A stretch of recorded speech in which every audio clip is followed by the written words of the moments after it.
말씀을 준비하다가 우연히 박성호 시인의 용서를 받다라고 하는 제목의 시를 읽었습니다. 이런 내용의 시입니다. 짝이 돈을 잃어버렸다. 몇 번이고 같이 찾아보았지만 잃어버린 돈은 나오지 않았다. 날 의심하는 거야? 너 아니면 가져갈 사람이 없잖아. 엉뚱하게도 짝이 나를 의심했다. 아니라고 부정할수록 자존심만 구겨졌다. 하늘이 백조각 나도 나는 결백하다. 기어이 교무실까지 불려가고 말았다. 담임 선생님도 나를 의심하는 눈치였다. 끝까지 아니라고 했지만 이번 한 번만 그냥 넘어가 준다며 너그럽게 다그쳤다. 몸이 부들부들 떨려왔고 이를 앙다물고 참아도 눈물이 났다. 내 짝은 우리 반 1등에다가 모든 선생님께 예쁨을 받는 애니까 어이없게도 나는 아무 잘못도 없이 용서를 받았다. 고등학교 교실에서나 있음직한 이런 이야기를 시인은 시에다 담아내서 우리들에게 도대체 무슨 이야기를 하려고 한 것일까요? 짝이 돈을 잃어버렸답니다. 정말 걱정이 돼서 열심히 찾아주려고 그렇게 호들갑을 떨었더니 짝이 엉뚱하게도 나를 의심합니다. 나는 절대 짝에 돈에 손 안 댔습니다. 그런데 짝에 돈을 훔쳤다는 누명 뒤집어 쓰고 교무실까지 끌려갔습니다. 옛날 교무실 가면 선생님들 책상 함께 마주 놓고 함께 앉아 계시잖아요. 저기 내가 좋아하는 영어 선생님도 앉아 있습니다. 저기 내가 좋아하는 국어 선생님도 앉아 있습니다. 내가 좋아하는 선생님들 앞에서 꼼짝없이 돈 훔치내로 누명 뒤집어 쓰고 있는 거, 그것만도 죽고 싶은 심정인데 선생님이 이런 매를 가지고 책상을 땅땅 때리면서 이번 한 번만 용서해 줄 테니까 좋은 말로 실토하라는 것이었습니다. 그리고 나중에는 용서까지 받았답니다. 여러분, 용서를 받는 일이 얼마나 행복한 일입니까? 그러나 아무리 행복한 일이라 할지라도 내가 무엇을 잘못했을 때 그때 용서를 받아야 행복한 것이지, 잘못도 하지 않았는데 누명 뒤집어 쓰고 그런 용서 100번 받은들 1000번 받은들 뭐가 기쁘겠습니까? 그런데 인생길을 걸어가다 보면 이런 일들이 참 많이 생긴다는 것입니다. 내가 선택을 잘못하고 내가 판단을 잘못하고 내가 결정을 잘못해서 내가 길을 잘못 선택해서 손해를 보기도 하고 어려움을 당하기도 하고 문제를 경험하기도 하지만 내가 선택 잘못하지 않았습니다. 내가 잘못하지 않았습니다. 그런데도 손해를 볼 때가 있고요. 그런데도 어려움을 당하게 되고요. 그런데도 어떤 경우에는 죽임까지 당하는 일도 있습니다. 그래서 인생길은 살면 살수록 얼굴에만 주름살이 생기는 것이 아니라 마음에도 주름살이 생기고 영혼에도 주름살이 생겨진다. 이런 험한 인생길 누구 손잡고 함께 가겠느냐? 시인은 아마도 그런 질문을 던지기 위해서 이 시를 쓴 것 같습니다. 그렇습니다. 저도 목회 현장에 있을 때 제일 어려운 일은 주님을 위해서라고 한다면, 교회를 위해서라고 한다면 목숨이라도 내놓을 듯이 그렇게 헌신하시는 권사님, 새벽마다 눈물로 기도하시는 장로님, 정말 주의 일이라고 한다면 손발을 걷어붙이고 늘 충성하시는 집사님, 그런 가정에 자녀들도 잘 되고 어려운 일은 싹싹 피해가고 그랬으면 얼마나 좋겠습니까마는 장로님 가정에 어려운 일 생기고 집사님 가정에, 권사님 가정에 어려운 일 생기면 뭐라고 다 어떻게 설명을 해줄 수가 없습니다. 그저 강단에서 엎드려서 하나님 아시잖아요. 우리 장로님은 어떻게 주님 사랑하시는지, 우리 권사님은 어떻게 주님 섬겨 오셨는지, 우리 집사님은 어떻게 충성해 오셨는지 주님은 아실 거 아니에요. 몸부림쳐서 하나님께서 해결해 주시는 경우도 있지만 그렇지 않는 경우 참 목회가 힘들다 하는 생각을 많이 가졌더랬습니다. 오늘 본문에서 만나는 사도 바울만 하더라도 어려운 문제 앞에 지금 직면해 있습니다. 어떤 어려움이었습니까? 우리가 잘 알고 있는데 사도 바울은 주님을 박해하다가 젊은 날에 예수님을 만났습니다. 그리고 복음을 깨닫고 예수님의 놀라운 사랑을 깨닫고 나서 정말 그 이후로는 주님을 위해서 생명을 걸고 살았던 사역자였습니다. 곳곳에 가서 복음을 전하고 교회를 세우고 사람들을 양육하고 일꾼들을 양육해서 주의 교회를 세웠던 신실한 주의 일꾼이었습니다. 그렇게 신실하게 주님을 섬겨갈 때 어려운 문제가 없었습니까? 있었습니다. 답답한 일이 없었습니까? 있었습니다. 다 그를 좋아했었습니까? 아니었습니다. 그를 반대하는 사람도 있었고요. 돌 들고 쫓아다니면서 그를 죽이겠다고 달려드는 사람들도 있었습니다. 그러나 주님의 사랑에 감격했고 늘 무릎 꿇고 살았기에 그 어려운 문제들 다 이기면서 그렇게 인생길 달려올 수 있었습니다. 그도 그런데 이제 나이 들어서 세상을 떠날 때가 다 가까워옵니다. 하나님 앞에 간절하게 기도합니다. 하나님, 남은 인생길이 얼마일지 모르는데 어디서 무엇을 하다가 어떻게 주님 섬기다가 주님 만나야 될까요? 간절하게 기도하는데 하나님께서 마음속에 거룩한 소원 하나를 주시는 것입니다. 그것이 무엇이었습니까? 당시의 세계 심장부였던 로마에 가서 우리 주님의 피 묻은 십자가의 복음을 전하고 싶다라고 하는 그런 소원이었습니다. 그러나 1세기 당시에 가서 그곳에서 예수님을 이야기하고 십자가를 이야기한다라고 하는 것은 순교로 통하는 일이었습니다. 죽으러 가는 길이었죠. 그러나 나는 자연 사고 싶지 않다. 병에 걸려서 사고만 나서 병사하고 싶지는 않다. 나는 죽더라도 복음을 위해서 그렇게 내 인생 마지막 인생 바치고 싶다. 그런 거룩한 소원을 가지고 하나님 앞에 깊이 기도하고 그는 자청제수가 되어서 예루살렘을 경유하고 가이사랴에서 배를 타고 지금 그가 로마 시민권자였기 때문에 로마 황제에게 재판을 받기 위해서 지금 로마를 향하여 배를 타고 나아가고 있습니다. 몇 년 전 가이사랴에 갔을 때 그곳에 한 섬돌에서 저는 떠날 줄을 모르고 한참을 서 있었던 적이 있었습니다. 지금은 이곳이 매립이 돼서 한 10m 가까이가 육지가 되어 있던데 그곳의 한 섬돌은 2000년 전에 바로 이곳이 포구였고 이곳에 배가 정박을 해서 포구에 대면 그곳에서 화물을 싣고 그 섬돌을 짚고 그 배에 사람들이 올라탔다는 것입니다. 가이드의 그 설명을 듣고 저는 그 섬돌에 서서 한참을 떠날 줄을 몰랐습니다. 모르기는 몰라도 사도 바울도 이 섬돌을 짚고 이제 마지막 죽으러 가기 위하여 배에 올라탔겠구나. 그래서 오늘 분위기는 조금 암울합니다. 침울합니다. 그런데 이렇게 가는 종, 죽기를 각오하고 있는 종 얼마나 귀하고 귀한 모습입니까? 그러면 하나님께서 좀 평탄한 길을 주시면 좋았을 텐데 오늘 말씀에 보게 되면 풍랑이 일어났답니다. 27장 전반부에 보게 되면 강풍이라고 미친 바람이라고 이야기하고 있지 않습니까? 열나흘 동안 얼마나 바람이 거셌는지 먹지도 못하고 자지도 못하고 그렇게 열나흘을 보냈다고 성경은 설명하고 있습니다. 왜 먹지 못했을까요? 왜 자지 못했을까요? 배가 곧 파손될 것 같으니까 한가롭게 앉아서 음식 먹을 수가 없었다는 이야기죠. 한가롭게 앉아서 잠을 잘 수가 없었다는 그런 이야기죠. 그만큼 침울했다는 말씀입니다. 그래서 오늘 사도행전 27장 말씀을 보게 되면 20절 말씀은 이렇게 묘사되어 있습니다. 여러 날 동안 해도 별도 보이지 아니하고 풍랑이 그대로 있으며 구원의 여망마저 없어졌더라. 살 가능성이 전혀 없었답니다.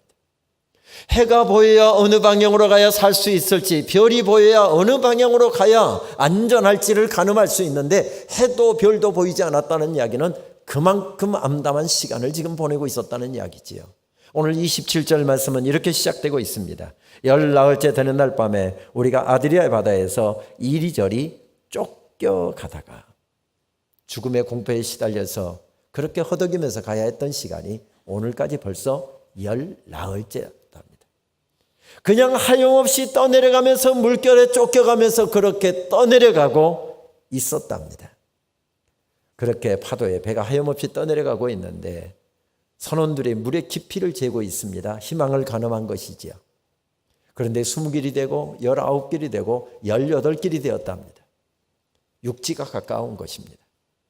그런데 육지가 가까운다는 것은 당연히 희망에 찬 일이었지만은 어두운 밤에 어디가 포구고 어디가 안전한 곳인지를 정확하게 보고서 배를 핸들에서 갖다 댈 수 있어야 육지가 가까웠다는 것이 희망인데 하염없이 떠내려가고 있습니다. 앞이 보이지 않습니다.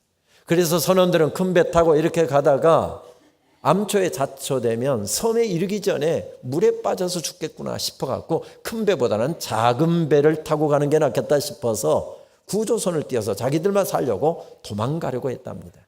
그때 로마의 장교였던 백부장이 나서서 아예 구조선에 줄을 떼서 흘러보내버렸답니다. 그러니까 희망마저, 작은 희망마저 사라져버린 상황이었습니다. 여러분, 이런 지경이 되었는데도 사도 바울은 전혀 괜찮았을까요? 평생 주님을 위해서 수고했습니다. 남은 생명도 주님을 위해서 드리겠다고 지금 가고 있는 그 걸음입니다. 내 한 생명 복음을 위하여 주님을 위해서 드리겠다고 가고 있는데 풍랑이 일어나서 바다에 빠져 죽게 된 상황인데 이런 지경이 돼도 사도 바울은 찬송만 하고 기도만 하고 있었을까요? 여러분들 얼굴 표정 보니까 여러분들은 다 그러실 표정이신데 저는 지금도 잘 안 됩니다. 저는 올해 목사 된 지 31년째가 되는데 목사로 한 30여 년 살았으면 그냥 눈 감고도 될 것 같은데 지금도 잘 안 됩니다. 저희 집에는 우리 박 목사님의 권유에 못 이겨서 늦둥이 딸이 하나 생기는 바람에 정원이 5명입니다. 그중에 목사는 딱 1명입니다.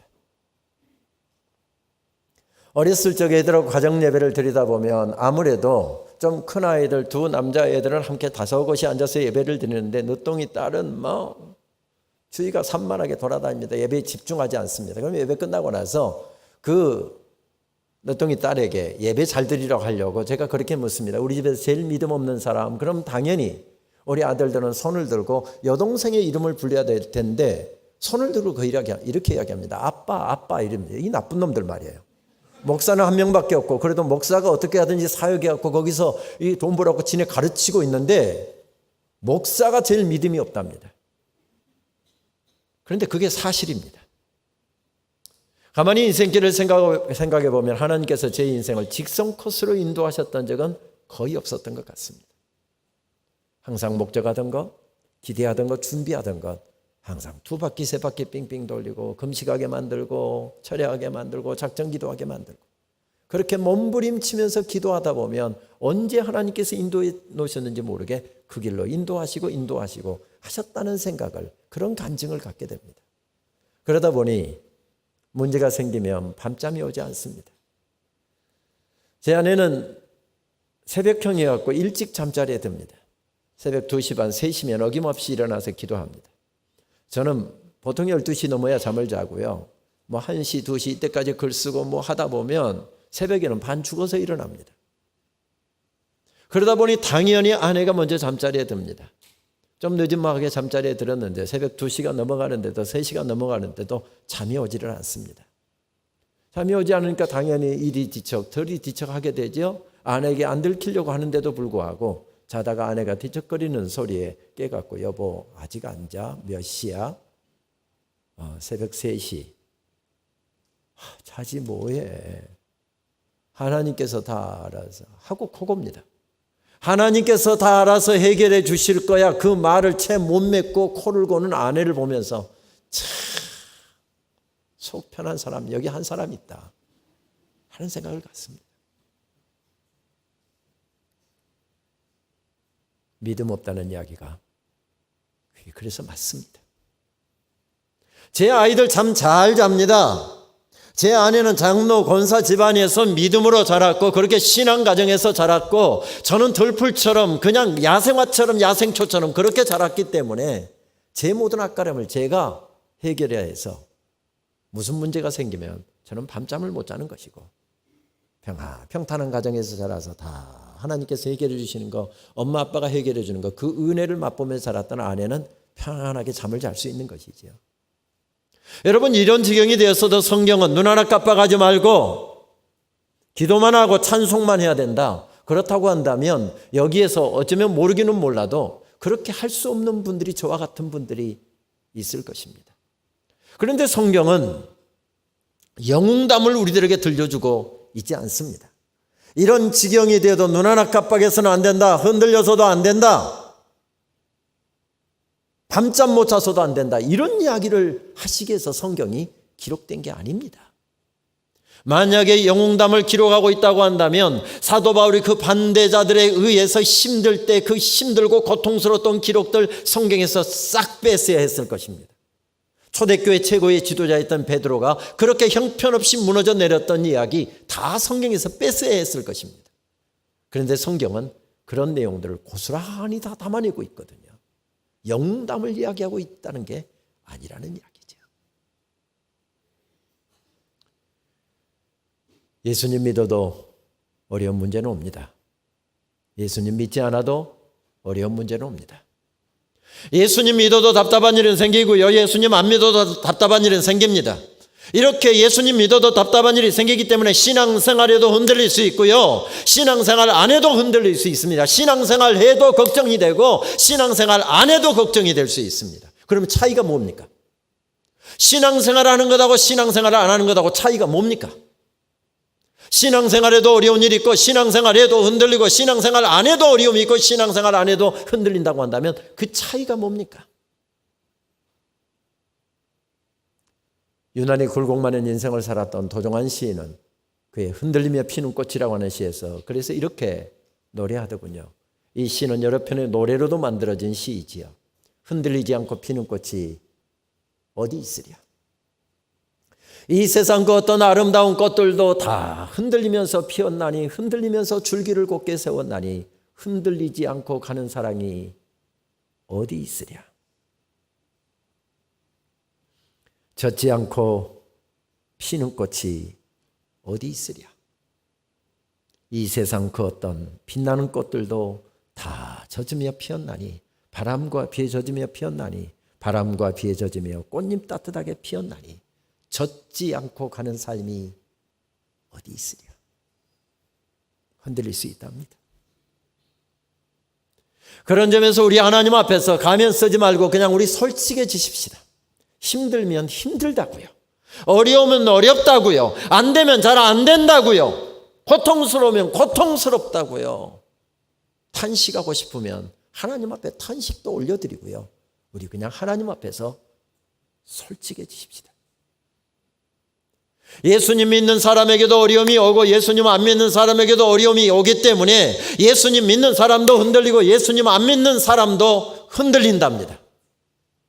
그런데 적어도 예수님 믿는 사람은 흔들릴 수 있고 힘들어할 수 있지만 그 어려움의 한복판에서 다시 주님 앞으로 나가고 다시 말씀 앞으로 나가고 다시 보좌 앞으로 나아가서 그곳에서 기도의 꽃대를 세우고 믿음의 꽃대를 세우고 찬송의 꽃대를 세우고 예배의 꽃대를 세우고 이것이 신앙생활이랍니다.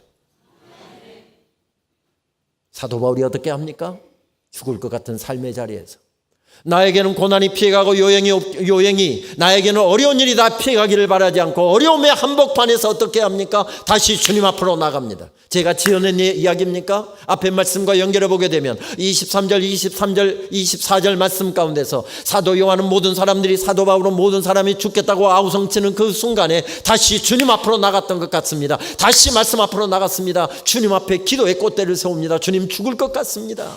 열나흘 동안 자지도 못하고 먹지도 못하고 배가 곧 파손될 것 같습니다. 오늘 저녁에는 결국 배가 파손되어 우리 다 겨울바다에 빠져서 죽을 것 같습니다. 그런데 주님 저 죽고 싶지 않습니다. 주님 저 더 살고 싶습니다. 솔직하게 그의 고백을 주님 앞에 하랍니다. 주님 저는 절대 물에 빠져서 수장되어 겨울바다에서 허우적거리다가 그렇게 죽고 싶지 않고요. 만약에 죽더라도 저는 로마에 가서 우리 주님의 피 묻은 십자가의 복음 증거하다가 죽더라도 주님 위해서 그렇게 죽고 싶지 저는 물에 빠져서 이렇게 죽고 싶지가 않습니다. 그런데 주님 죽을 것 같습니다. 사도 바울이 그의 안타까운 삶의 상황을 주님 앞에 올려드리면서 기도의 꽃대를 세우고 있습니다. 믿음의 꽃대를 세우고 있습니다.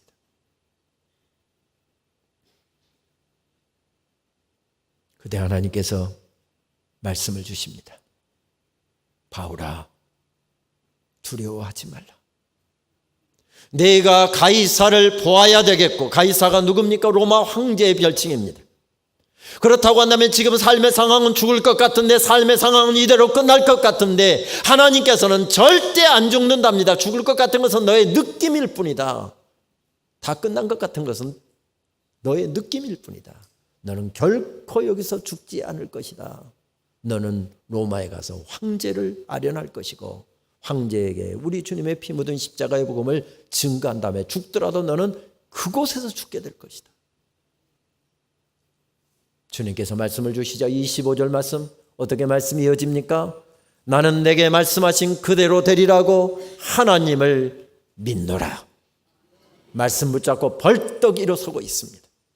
하나님께서 주시는 말씀을 먹습니다. 하나님께서 주시는 말씀을 머리끝에서부터 발끝까지 채웁니다. 손끝, 세포끝에서 하나님의 말씀이 춤을 추게 만듭니다. 그 말씀이 그 속에서 춤을 추게 되자 그가 벌떡 일어섭니다. 말씀 붙잡고 믿음으로 걸어가기 시작하자 풍랑이 잔잔해집니다. 어려운 문제가 해결됩니다. 답답한 문제가 해결됩니다. 오랜 기도 제목이 응답됩니다. 병든 육체가 고침을 받습니다. 여러분, 정말 그랬습니까? 그러지 않았습니다. 말씀을 먹었는데도, 말씀을 붙잡았는데도, 말씀 붙잡고 믿음으로 걸어가고 있는데도 풍랑 그대로였습니다. 죽을 것 같은 문제 그대로였습니다. 어려운 문제 그대로였습니다.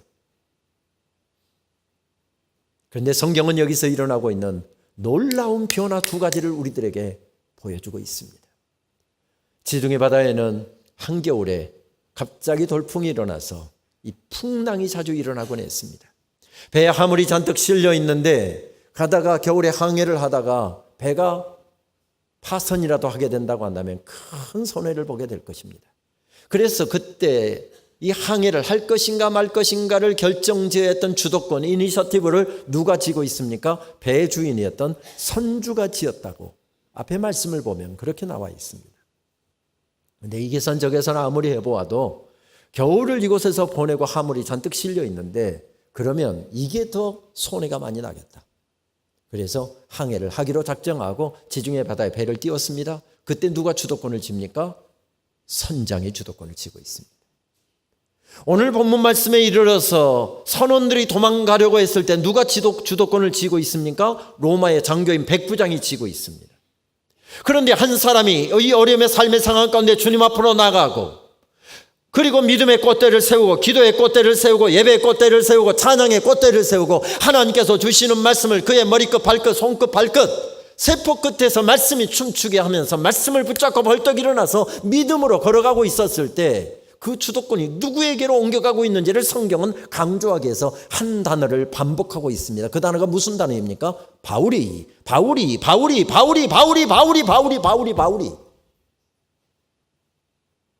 바울은 죄수였습니다. 거기서 아무런 영향력도 행사할 수 없는 그런 죄수였음에도 불구하고 한 사람이 그곳에서 믿음의 꽃대를 세우고 기도의 꽃대를 세우고 말씀으로 충만해졌을 때에 모든 것의 영적인 영향력, 주도권이 바울에게로 옮겨가고 있는 것을 보여주고 있습니다. 또 한 가지 일어나고 있는 변화를 우리는 보기 위해서 33절 말씀부터 다시 한번 살펴보아야 할 것 같습니다. 33절 말씀부터 제가 다시 봉독합니다. 날이 새어가매 바울이 여러 사람에게 음식 먹기를 권하여 이르되 너희가 기다리며 먹지 못하고 줄인 지가 오늘까지 열 나흘인즉 음식 먹기를 권하노니 이것이 너희의 구원을 이해하는 것이요 너희 중 머리카락 하나도 잃을 자가 없으리라 하고 떡을 가져다가 모든 사람 앞에서 하나님께 축사하고 떼어 먹기를 시작하며 그들도 다 안심하고 받아 먹으니 배에 있는 우리의 수는 전부 몇 명이었더라? 276명이었더라. 여러분, 여기서 일어나고 있는 변화를 보고 계십니까? 그 배에 타고 있는 사람이 전부 276명이었는데 275명은 지금 죽겠다고 죽음의 공포 앞에서 떨고 있고 아우성을 치고 있습니다. 그런데 그 가운데서 똑같은 어려움, 똑같은 문제를 겪던 한 사람이 벌떡 일어나서 다시 주님 앞으로 나가고 다시 말씀 앞으로 나아가서 그곳에서 믿음의 꽃대를 세우고 기도의 꽃대를 세우고 주시는 말씀으로 그의 텅 빈 가슴을 채우고 그 말씀 붙잡고 믿음으로 걸어가고 있었더니 그 한 사람 때문에 그 배 죽겠다고 아우성치던 275명이 함께 살아나더라는 것입니다. 누구를 통해서였습니까?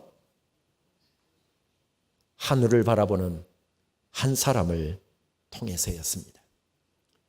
이 부분이 이르렀을 때 아주 오래전에 읽었던 글 하나가 생각났습니다. 프랑스 작가죠. 알퐁스 도데의 별이라고 하는 참 아름다운 글이지요. 그 글을 꺼내서 다시 한번 읽는데 그 글에 이런 아름다운 글귀가 나오더군요. 만일 한 번만이라도 한 데서, 차가운 데서는 뜻이죠.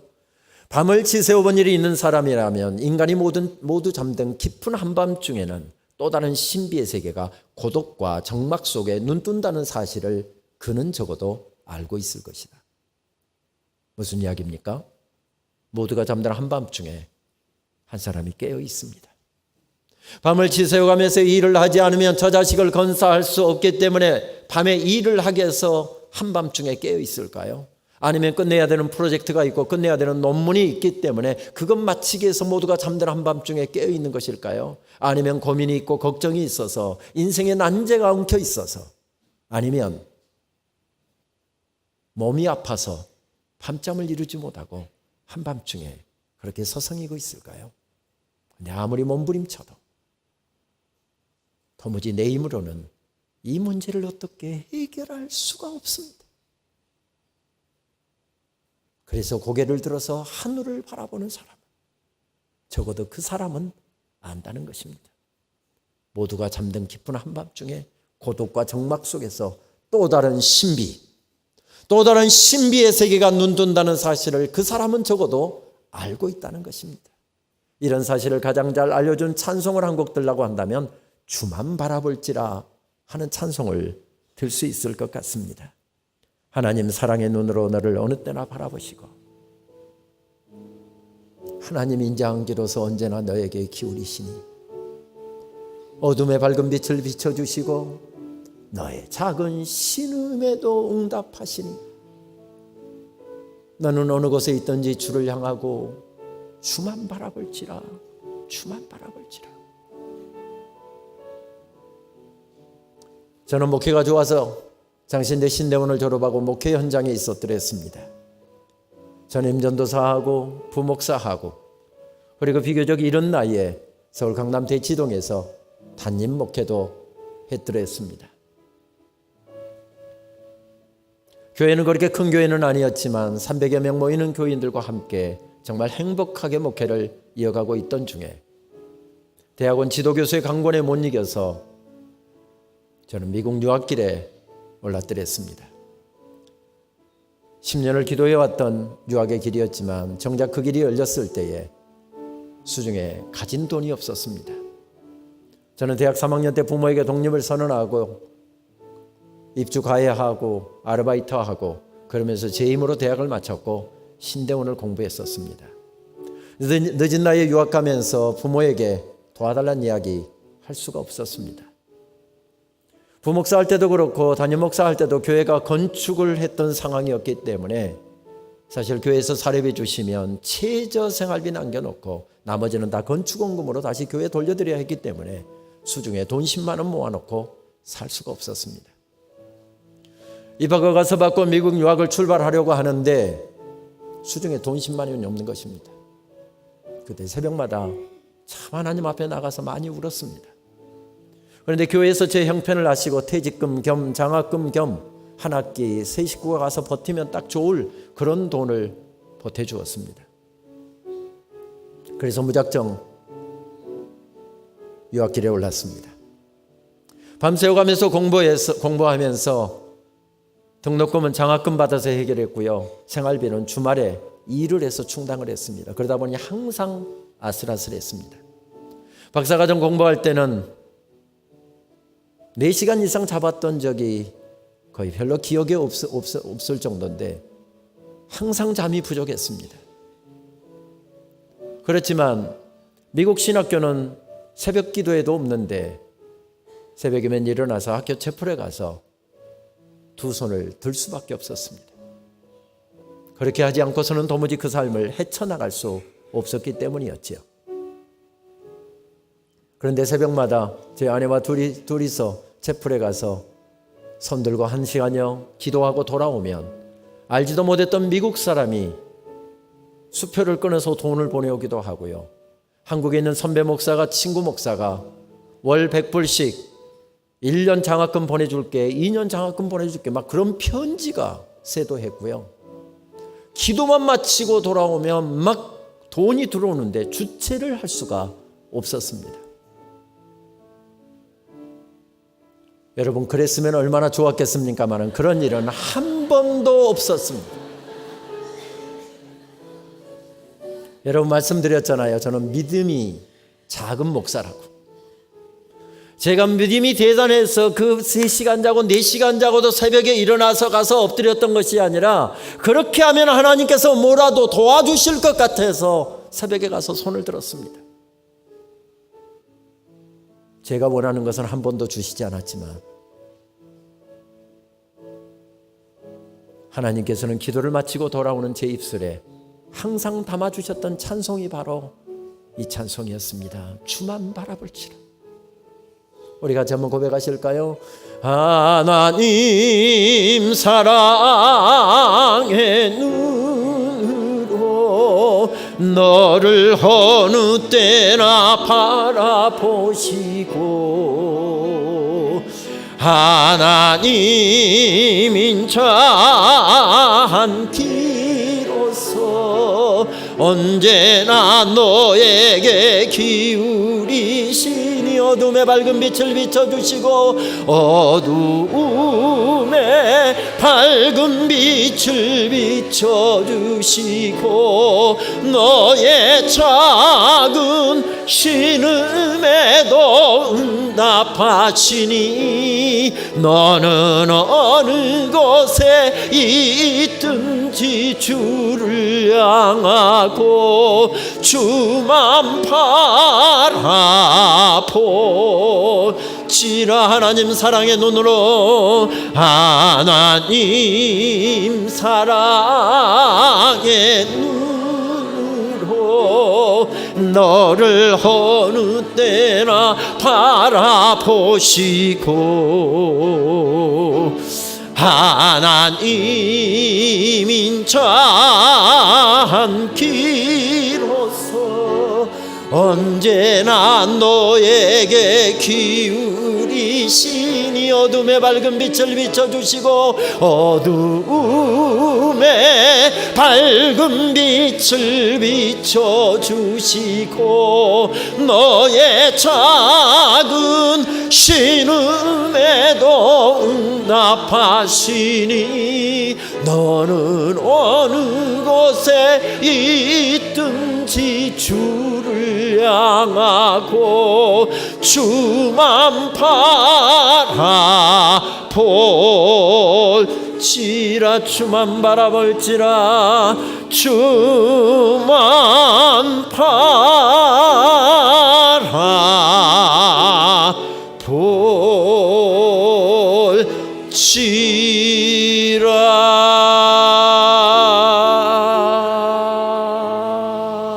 할렐루야. 풍랑이 잔잔해서가 아니었습니다. 내가 원하는 대로 인생이 풀려서가 아니었습니다. 이 어려움을 해결해 주고 도와줄 사람이 생겨서가 아니었습니다. 주님을 바라보았기 때문이었습니다. 주님을 바라보는데 주님께서 말씀을 주십니다. 그 말씀이 어떻게 확인시켜 줍니까? 그의 당당함의 이유가 무엇이었습니까? 하나님의 말씀이었습니다.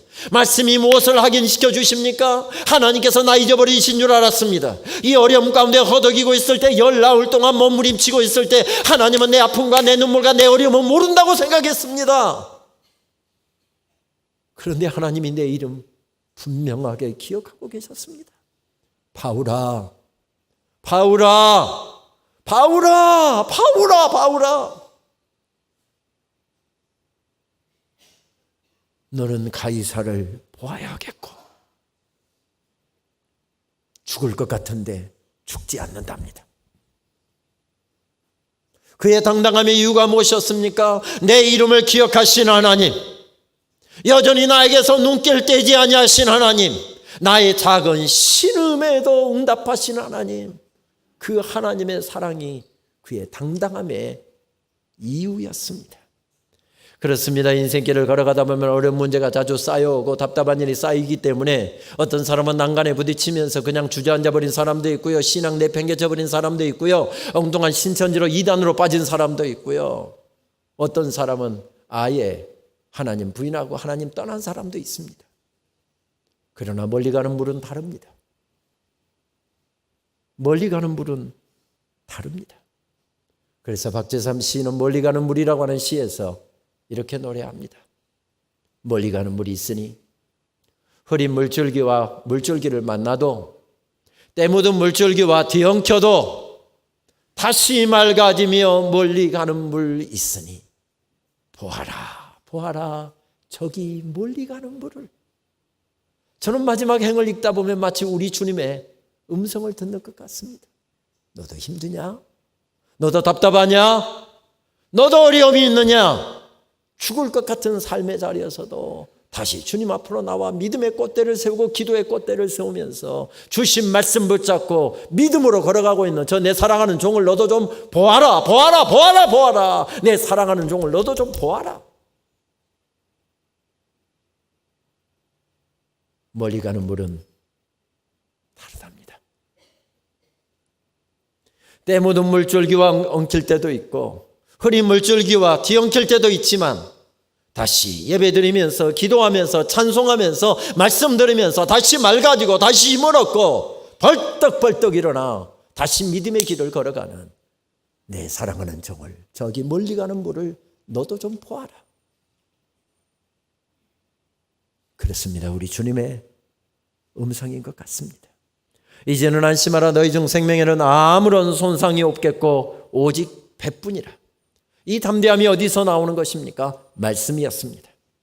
이 여유가 어디에서 나오는 것입니까? 아무것도 보이지 않는 칠흑 같은 밤, 풍랑으로 뒤덮여 있는 밤, 지난 19 동안 죽겠다고 아우성치는 그 사람들 앞에서 풍랑이 아직도 끝나지 않았는데 안심하라고 외칠 수 있는 그 비결이, 그 여유가 어디에서 오는 것이었습니까? 말씀이었습니다. 말씀이었습니다. 말씀이 들어가면 아무리 죽을 것 같은 자리에 서 있었던 성도들도 소성케 된다. 다시 힘을 얻게 된다. 다시 일어설 수 있게 된다. 이것이 우리 하나님의 약속입니다. 그래서 마치 에스겔 골짜기에 쓰러져 있는 누워있는 해골과 마른 뼈들은 당시에 영적으로 세잔해 있는 이스라엘 백성들 모습과 비슷한 그런 상징적인 것이었는데 하나님께서 에스겔을 뭐라고 명하십니까? 에스겔아, 생기를 명하여라. 여호와의 말씀을 명하여라. 생기가 그 안에 들어가고 하나님의 말씀이 들어가자 마른 뼈들도 살아나게 된다라고 하는 것, 이것이 하나님의 약속입니다. 이번 성회 기간 동안에 하나님 말씀을 주십시오. 말씀 붙잡고 나도 일어서기를 원합니다. 주님 말씀이 떨어질 때 내 영이 소성케 될 줄 믿습니다. 아무리 답답하고 아무리 어렵고 아무리 죽을 것 같은 삶의 자리에 서 있다 할지라도 하나님의 말씀이 들어가면 살아나게 될 줄 믿습니다. 주여 말씀하여 주옵소서. 주여 말씀하여 주시옵소서. 바울아, 두려워하지 말라. 내가 가이사 앞에 서야 하겠고 또 하나님께서 너와 함께 항해하는 자를 다 내게 주셨노라. 이것이 풍랑 만난 이유랍니다. 더 믿음으로 강해져서 가이사 앞에 설 수 있도록, 그리고 이 죽어가는 영혼들에게 하나님의 하나님 되심을 선언하기 위하여 지금 잠시 고통 가운데 하나님께서 두셨다는 사실을 강조하고 있습니다. 그렇습니다. 하나님의 말씀이 들어가자 하나님께서 나를 여전히 사랑하고 계신다는 사실을 깨달았을 때 그는 벌떡 일어섭니다. 우리 그리스도인들에게 가장 큰 힘이 무엇입니까? 하나님의 사랑입니다. 그래서 십자가는 우리의 능력이 되는 이유가 그것이죠. 십자가를 바라보면 하나님께서 얼마나 우리를 사랑하셨는지, 얼마나 우리를 사랑하시는지 그것을 깨닫게 되잖아요. 보게 되잖아요. 만지게 되잖아요.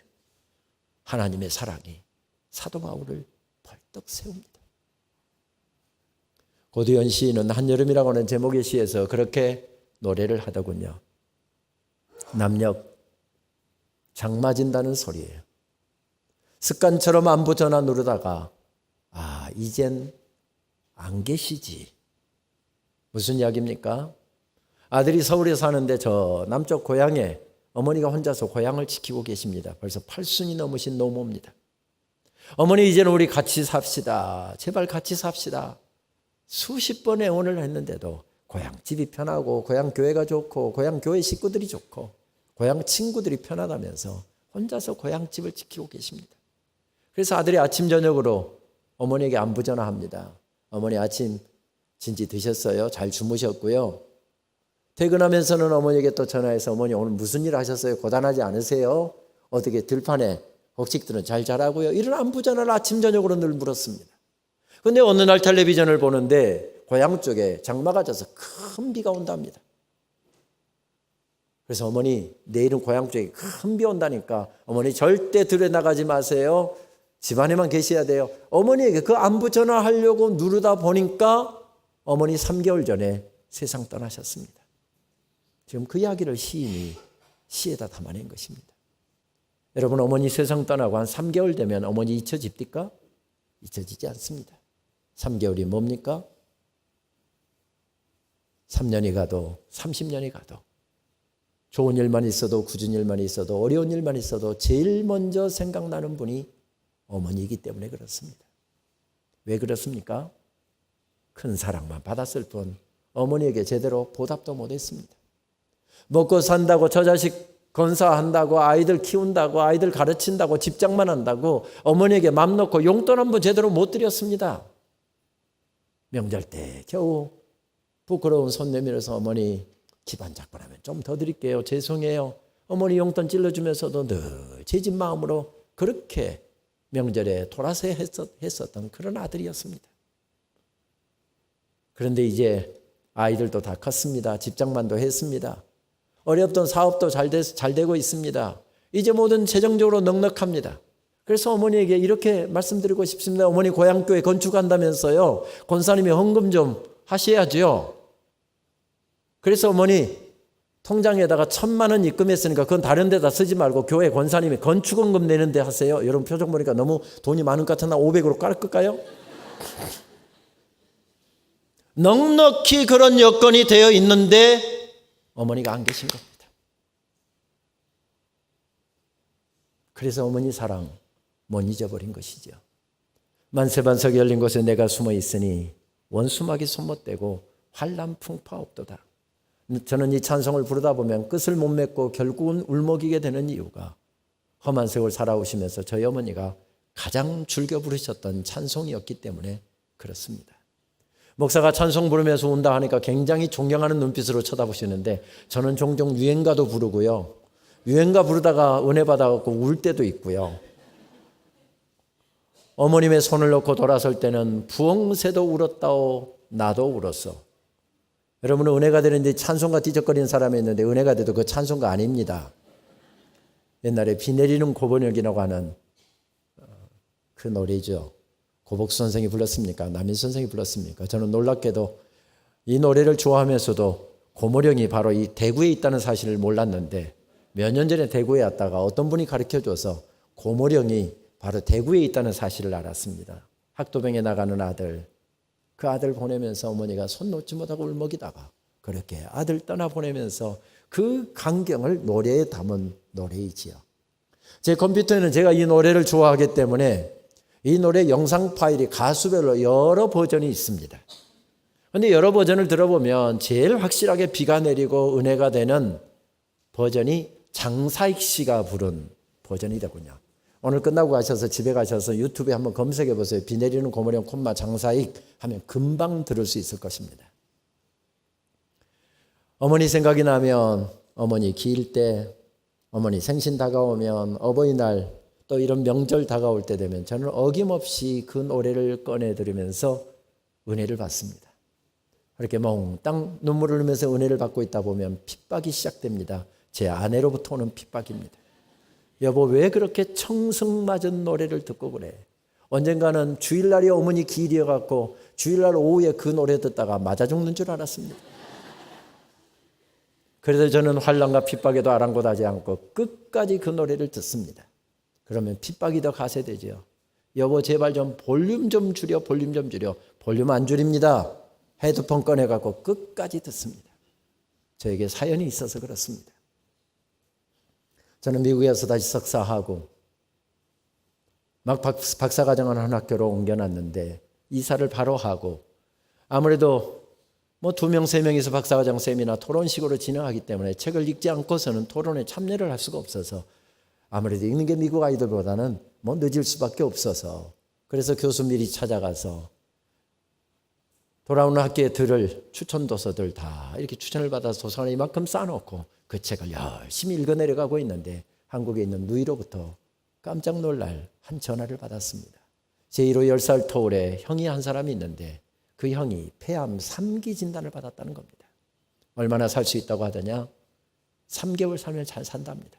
저에게 참 많은 영향을 주었던 신앙적으로든 인생으로든 정말 저에게 많은 영향을 줬던 형이었습니다. 그래서 형하고 좀 기도 좀 해야 되겠다. 그때 개강하기까지 딱 23일 남았는데 22일 일정으로 한국에를 나왔습니다. 부산 고신대병원 장기려 박사님이 세운 그 고신대병원 안병동에 있는 형에게 바로 도착하자마자 바로 부산으로 내려갔습니다. 형하고 새벽마다 저녁마다 촛불에서 부둥켜 안고 얼마나 울면서 기도했는지 모릅니다. 그런데 폐암 3기가 이제 혹시 수술하려고 정밀 검사를 했더니 뇌로 17군데가 전이 돼서 이제 폐암 말기 진단이 떨어진 상황이더군요. 하나님 한 번만 살려주십시오. 어떻게 주님 사랑하면서 살려고 노력하는지 아시잖아요. 장로된 지 딱 3년 된 해였습니다. 하나님 3년 썸먹으려고 장로로 세우시지 않았을 거 아닙니까? 정말 하나님 앞에 심장이 정말 끊어지는 것처럼 그렇게 형제가 간절하게 기도했습니다. 그런데 22일 일정을 마치고 미국으로 돌아가야 되는데 발걸음이 떨어지지가 않습니다. 내압이 차기 시작하고 점점 병세가 악화되기 시작하는데 이대로 가면 얼마 못 가겠구나. 그런 생각이 드니까 발걸음이 떨어지지가 않았습니다. 형이 제 눈치를 채고서 제 손을 털썩 잡더니 이렇게 약속을 했습니다. 동생, 현대의학이 포기한 나지만 하나님께서 나를 살려주셨다고 내가 동생에게 꼭 간증할 테니까 이 형 걱정하지 말고 가서 어려운 박사과정 공부 잘 감당하시라고. 형님 약속했어요. 약속 지켜야 돼요. 형님 약속했어요. 약속 지켜야 돼요. 형하고 손을 못 놓아서 수십 번을 다짐을 하고 울면서 그렇게 돌아섰습니다. 그런데 장로님이 자기 입으로 한 약속도 안 지키고 진단받은 지 불과 꼭 3개월 만에 세상을 떠났습니다. 박사과정 코스오기 그것도 첫 학기가 진행되고 있어서 저는 학기 중에 형 장례식에 참석을 못했습니다. 한국에 있는 동생에게 이런저런 장례식 지시하면서 전화로 지시하면서 그 중에 하나가 어머니는 장례식 참석시키지 마라. 평생 마음에 기둥 삼고 살았던 장남이 44살 젊은 나이로 앞섰을 때 그 아들이 땅에 묻히는 것을 볼 때 어머니 가슴이 얼마나 찢어지겠냐. 어머니는 장례식 참석시키지 마라. 그랬더니 어머니가 장남이 죽었다는 것을 머리로는 다 이해를 하는데 가슴으로 못 받아들이는 겁니다. 옷 말끔하게 챙겨 입고 교회 가시다가 갑자기 아들 생각나면 찬송 성경 옆에다 팽개쳐 놓고 그냥 길바닥에 철퍼덕 앉아서 아들 이름을 부르면서 땅을 치며 통곡한다는 겁니다. 그러면 지나가던 집사님이 그것 보고서 권사님이 왜 이러세요? 왜 이러세요? 이러면서 눈물바람으로 하루하루를 보내신다는 겁니다. 그때 국제전화가 꽤 비싸던 때인데 아침 저녁으로 전화했습니다. 어머니 왜 그러세요? 잠시 후에 우리 천국 가면 다 만나게 될 텐데 권사님이 왜 그렇게 믿음이 흔들리세요? 다 안다. 그래놓고 전화 끝나고 나면 또 눈물바람 하신다는 겁니다. 그래서 고성 맞춰놓고 어머니 1호차 한국에를 또 나왔더랬습니다. 다른 일정 잡지 않고 거의 고향에서 어머니 모시고 있는데 어머니가 얼마나 행복해 하시던지요. 형하고 저하고 목소리가 비슷하기 때문에 장남이 다시 살아온 것으로 착각하시기도 하시고 둘째가 미국에서 온 것으로 생각하시기도 하시고. 그런데 문제는 한 달여 일정을 마치고 미국으로 돌아갈 때 문제가 생겼습니다. 저는 그때 김포공항에 가서 비행기를 타고 출국을 해야 되는데 어머니가 고향 어귀에서 제 손을 딱 두 손을 잡고서 손을 놓지를 않으시는 겁니다. 너를 이제 언제 다시 볼 것이냐? 너를 이제 언제 다시 볼 것이냐? 똑같은 말만 제 손바닥 눈물 지으시면서 1시간 반 동안 계속 하시는데 어머니 조금만 더 기다려주세요. 보통 미국에서 PhD 하려고 하면 5년 걸리는데 지금 제가 2년 마쳤으니까 2년 안에 4년 안에 제가 마치고 올 테니까 어머니 2년만 더 기다려주세요. 2년만 더 기다려주세요. 그 말은 신용도 안 하시고 너를 언제 다시 볼 거냐? 너를 언제 다시 볼 거냐? 그런데 이제 더 이상 지체할 수가 없습니다. 여기서 더 지체하면 비행기 놓칩니다. 제 갈 길이 멀고 제 공부가 중요하고 제 일이 중요해서 그렇게 울먹이시는 어머니 손 뿌리치고 돌아섰습니다. 그런데 그게 이 땅에서 어머니 배웠던 마지막 순간이었습니다. 그로부터 1년 후에 어머니가 쓰러지셨다는 이야기를 듣고 저를 그렇게 찾으신다는데 1년 만에 다시 나올 수 없었지만 한국에 나오려고 비행기표를 알아보니까 8월 성수기여갖고 비행기표를 구할 수가 없었습니다.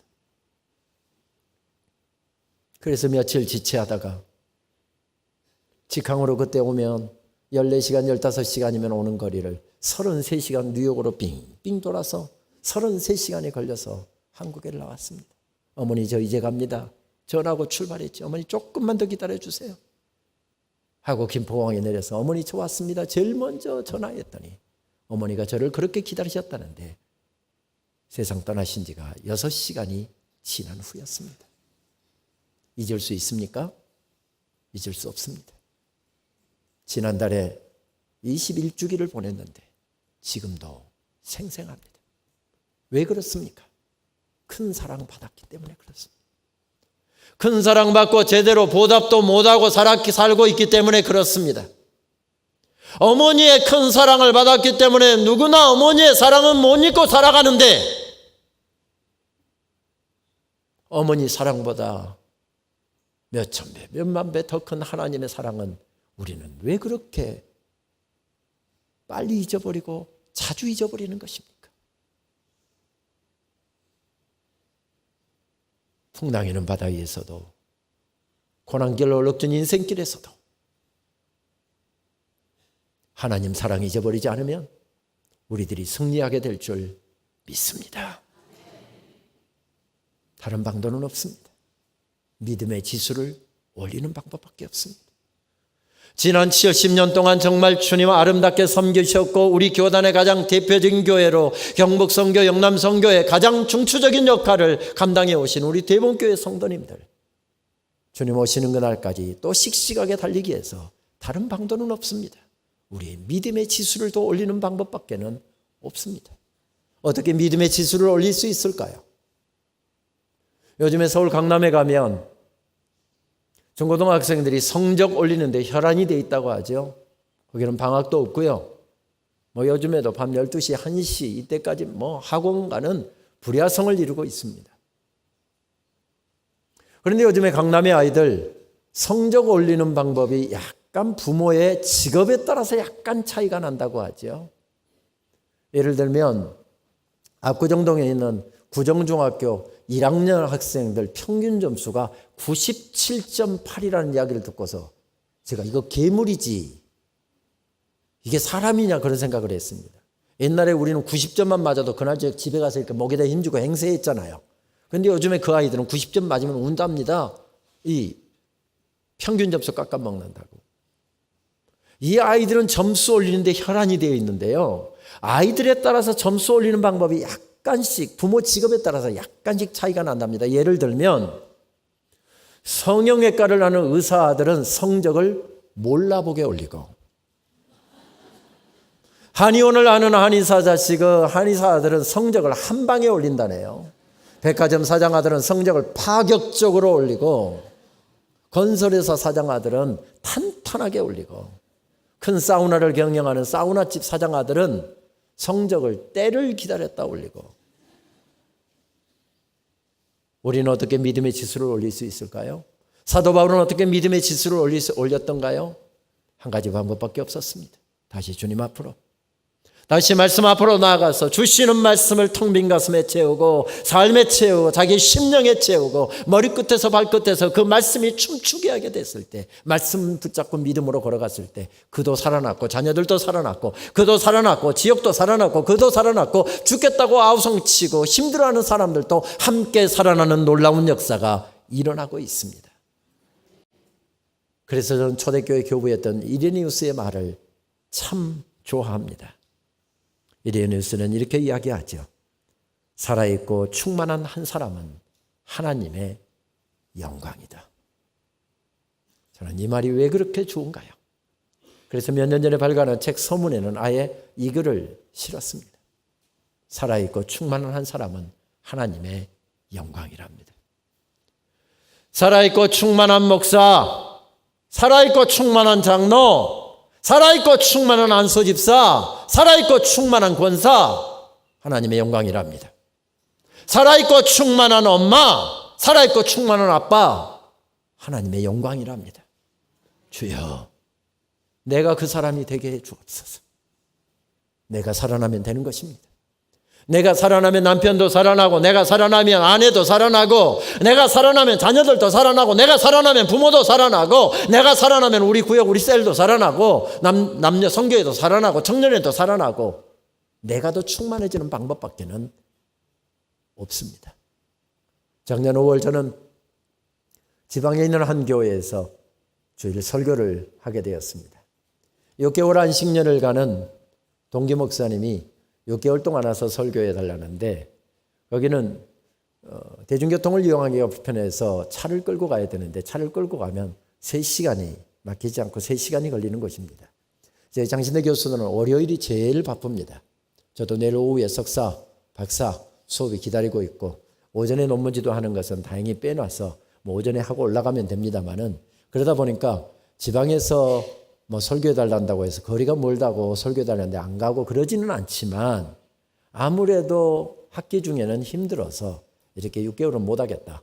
다른 동기 교수들도 있으니까 제가 한 달만 해줄 테니까 다른 동기들한테 부탁을 해라.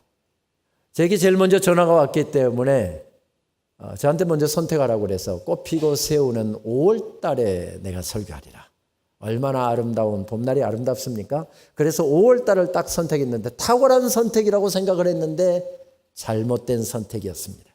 꽃 구경 가는 사람들이 얼마나 많은지.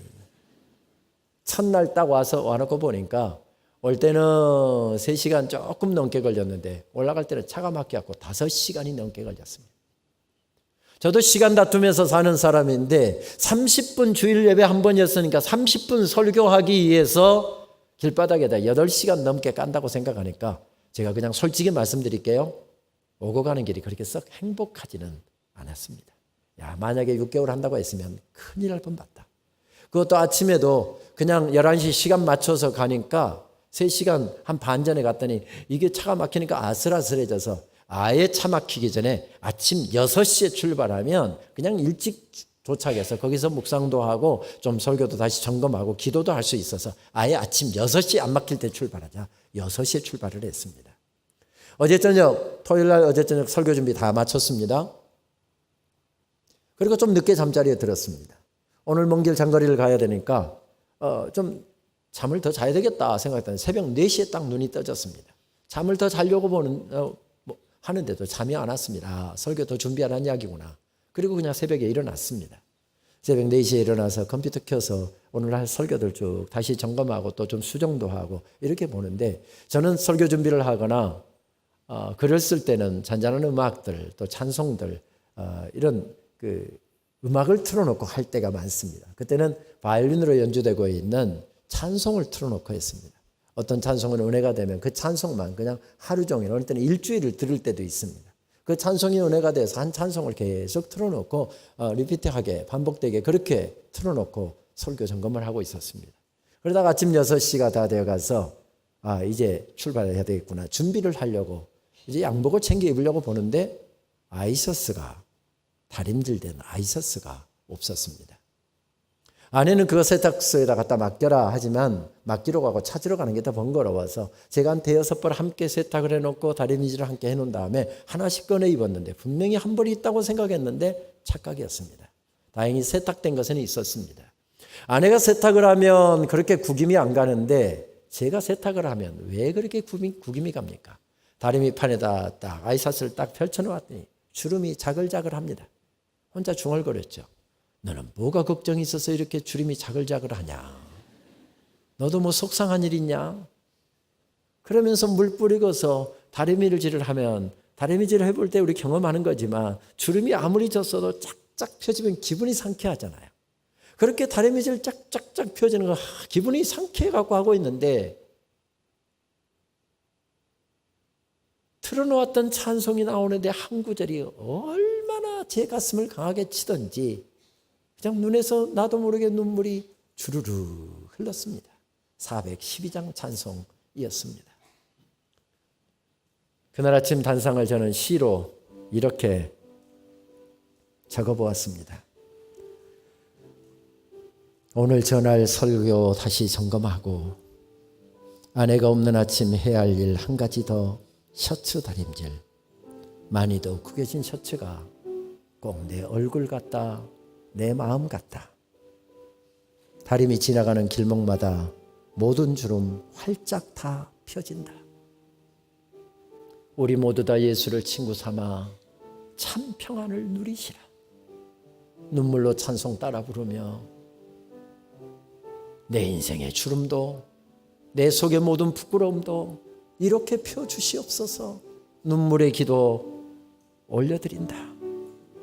기러기 아빠의 일상은 늘 눈물이다. 그리워서 울고 부끄러워서 울고 감사해서 울고 이른 아침 구겨진 마음과 영혼 활짝 다 펴진다. 그렇게 눈물 머금고 달려가는 오늘 말씀 전하러 가는 길이 행복하다. 그날은 행복했습니다. 갈 때 똑같이 3시간 걸렸고요. 올 때 5시간 반 걸렸지만 그날은 행복했습니다. 아마 모르기는 몰라도 제 생에 있어서 제일 은혜로웠던 설교가 그 주일 설교였던 것 같습니다. 왜요? 제가 충만해졌기 때문입니다. 다른 방도는 없습니다. 우리가 충만해지는 방법밖에는 없습니다. 주님 살아있고 충만한 한 사람 내가 되게 하여 주시옵소서. 이번 성령 기간 동안에 말씀으로 다시 무장하고 찬송으로 다시 무장하고 기도로 무장할 때 내 영이 소생케 되어 벌떡벌떡 일어나는 역사 있게 하여 주옵소서. 우리도 고백할 일입니다. 이 땅에 험한 길 가는 동안 참된 평화가 어디 있나? 우리 모두 다 예수를 친구 삼아 참 평화를 누리겠네. 평화로다 하늘 위에서 내려오네. 그 사랑의 물결이 영원토록 내 영혼을 덮으소서. 우리 찬양 우리 고백으로 올려드리실 텐데